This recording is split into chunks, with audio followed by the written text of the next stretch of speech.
சென்னை மாநகரத்தில் பெரம்பலூர் பகுதியில் செயல்வீறு கூட்டம் இன்றைக்கு சீரோடும் சிறப்போடும் நடைபெற்றது. நம்முடைய பொதுச் செயலாளருக்கு வேண்டுகோள் வைக்கின்ற வகையில் ஆர்வ அர்ஜுன் அவர்கள் ஒரு கோரிக்கை வைத்தார்கள். இந்த கோரிக்கை கேட்டவுடனேயே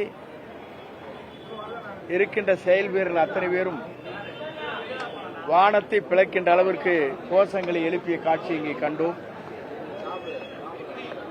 இதே நிலைதான் தமிழ்நாடு அனைத்து தொகுதிகளும் இருக்கிறது. அனைத்து தொகுதியிலும் நம்முடைய வெற்றி கழகத்துடைய தளபதி தான் போட்டியிட வேண்டும். 234 பேர் அவர்தான்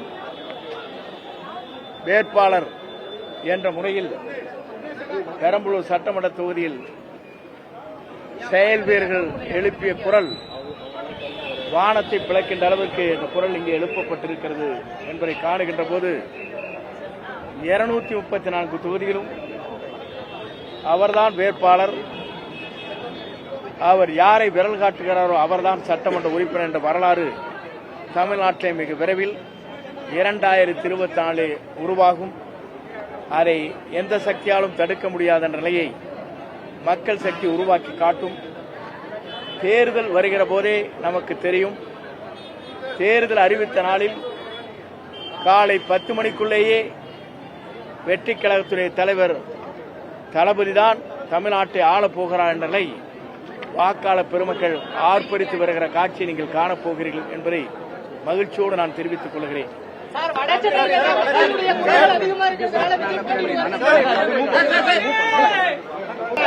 இங்க வந்து எவ்வளவு வாக்கு வித்தியாசம் ஜெயிப்பாரு நினைக்கிறீங்க? எவ்வளவு வாக்கு வித்தியாசம் ஜெயிப்பாரு பெரம்பலூர் தொகுதியில? மக்களுடைய குறைகள் ஆண்டுதோறும் அப்படியேதான் இருக்கு.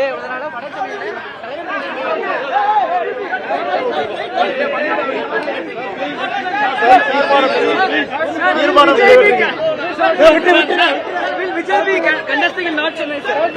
எல்லா மாவட்டத்திலும் நிறைவேற்றுவாங்க.